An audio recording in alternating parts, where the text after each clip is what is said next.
তুমি আঙুলি কাটি ভুল কৰিলা একলব্য। তোমাৰ সততা, তোমাৰ গুৰু ভক্তি, তোমাৰ দক্ষতাক আমি স্বীকাৰ কৰোঁ একলব্য। স্বীকাৰ কৰিব নোৱাৰো তোমাৰ মৌনতাক। তুমি প্ৰতিবাদ কৰিব লাগিছিল একলব্য।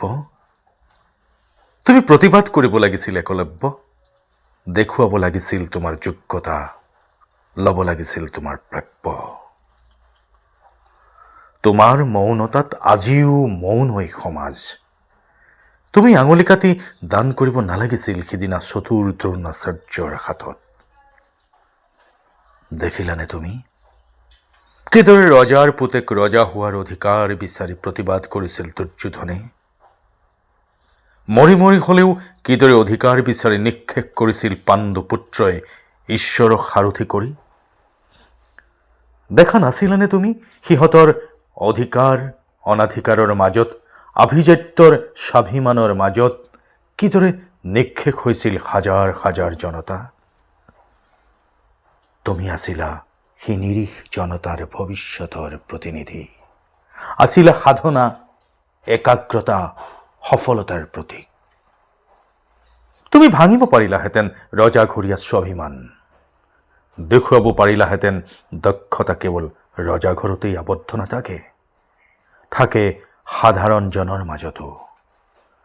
ভৱিষ্যতে কোনোবাই এবাৰ হলেও ভাবিলেহেঁতেন হস্তিনাপুৰৰ ৰাজসিংহাসন অন্ধ দাম্ভিক ধৃতৰাষ্ট্ৰক নিদি যদি দিলেহেঁতেন গুণী জ্ঞানী দক্ষ বিদুৰক, নহলহেঁতেন অন্যায়, নহলহেঁতেন ৰাজসভাত দ্ৰৌপদীৰ বস্ত্ৰহৰণ, নহলহেঁতেন কুৰুক্ষেত্ৰ, নহলহেঁতেন নিক্ষেপ সমস্ত আৰ্যবৰ্ত। তুমি ভুল কৰিলা একলব্য। তুমি ৰজাঘৰীয়া চলনাৰ বন্দী হ'ব নালাগিছিল। দ্ৰোণাচাৰ্যৰ কপটতাত আজিও লজ্জিত নহয়নে গুৰুকুল?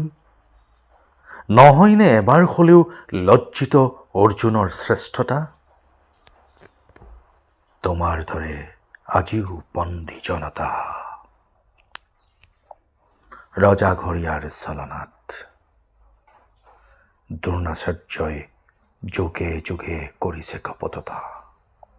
যোগ্যজনে হেৰুৱাইছে যোগ্য আসন, দিব লগা হৈছে দান বুঢ়া আঙুলি ৰজাঘৰীয়া স্বাৰ্থৰ বাবে। তুমি সিদিনা প্ৰতিবাদ নকৰি ভুল কৰিলা একলব্য। তুমি মুক্ত কৰিব লাগিছিল ভৱিষ্যত প্ৰজন্মক। বুঢ়া আঙুলিৰ দৰে গুৰু দক্ষিণাৰ পৰা, ৰজাঘৰীয়া চলনাৰ পৰা তুমি আঙুলি কাটি সিদিনা ভুল কৰিলা একলব্য।